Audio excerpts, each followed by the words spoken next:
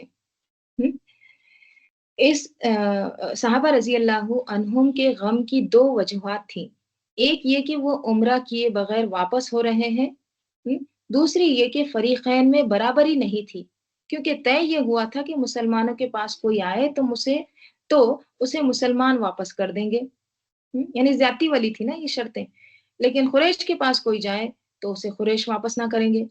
رسول صلی اللہ علیہ وسلم نے انہیں پہلی وجہ کے متعلق مطمئن کیا۔ ہم، پہلی وجہ کیا تھی؟ کہ وہ عمرہ کیے بغیر واپس جا رہے ہیں۔ دیکھیے آپ صلی اللہ علیہ وسلم کا خواب تو سچا ہوتا ہے نا۔ اب صحابہ اگر یہ سوچ رہے ہیں کہ آپ کو تو خواب ہوا تھا، ہم عمرہ کر رہے ہیں، ہم حلق کر رہے ہیں، ہم قصر کر رہے ہیں، بال منڈوا رہے ہیں، تو پھر یہ کیا ہے؟ تو آپ صلی اللہ علیہ وسلم نے یہ تھوڑی نہ کہا تھا کہ ہم اس سال عمرہ کریں گے، ہم عمرہ کریں گے، ہاں، ہو سکتا ہے نیکسٹ ایئر کریں گے۔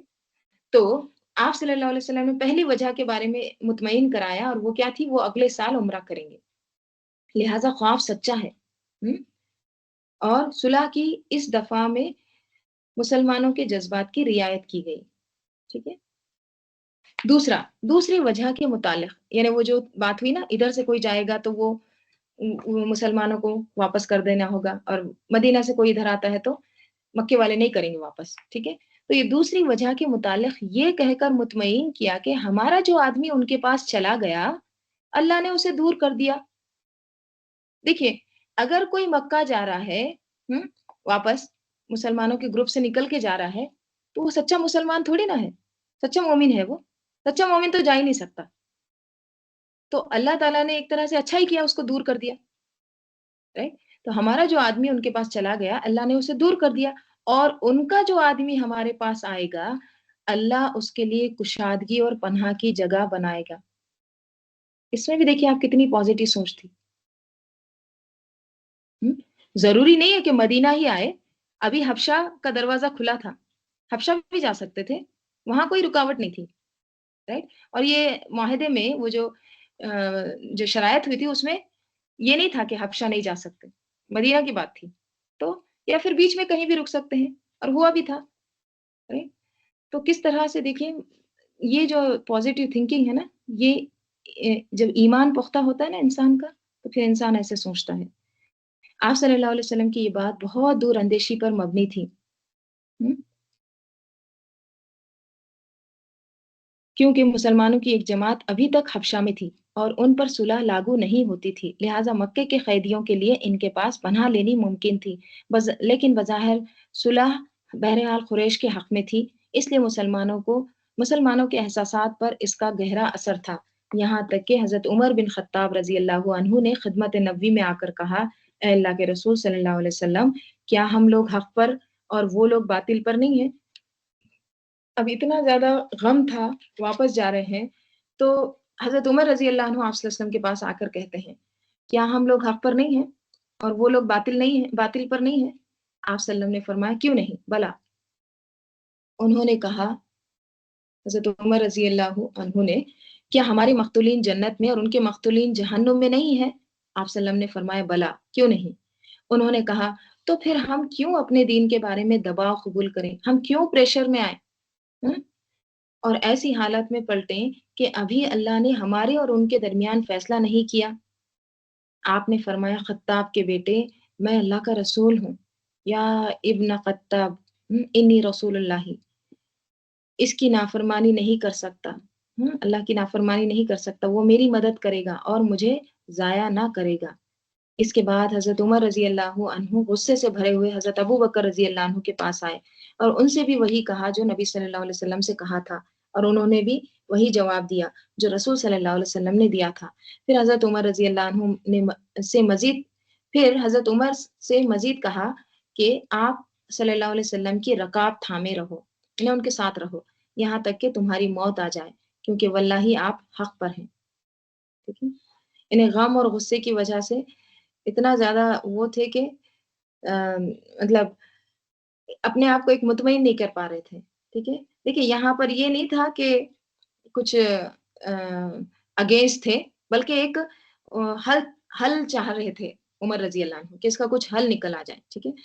کیونکہ یہ ساری شرائط ہمارے خلاف ہیں۔ لیکن حضرت ابو بکر رضی اللہ عنہ نے بھی کیا کہا کہ آپ صلی اللہ علیہ وسلم کی رکاب تھامے رکھو، ٹھیک ہے، یعنی ساتھ رہو، کیونکہ ہم حق پر ہیں۔ اس کے بعد اللہ تعالیٰ نے انا فتحنا لک فتحا مبینہ کی آیات نازل کی۔ یہ آیت کہاں پہ نازل ہو رہی ہے؟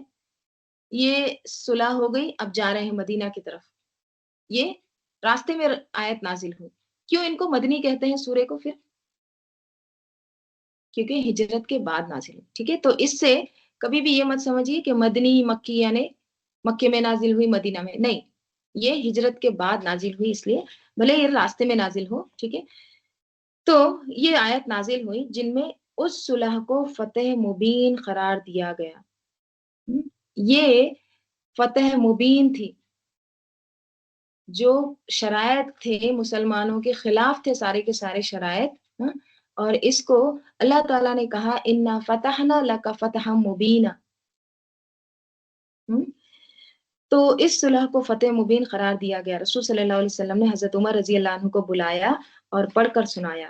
وہ کہنے لگے یا رسول اللہ یہ فتح ہے، فتح ہوا، یہ اس کو کہتے ہیں فتح؟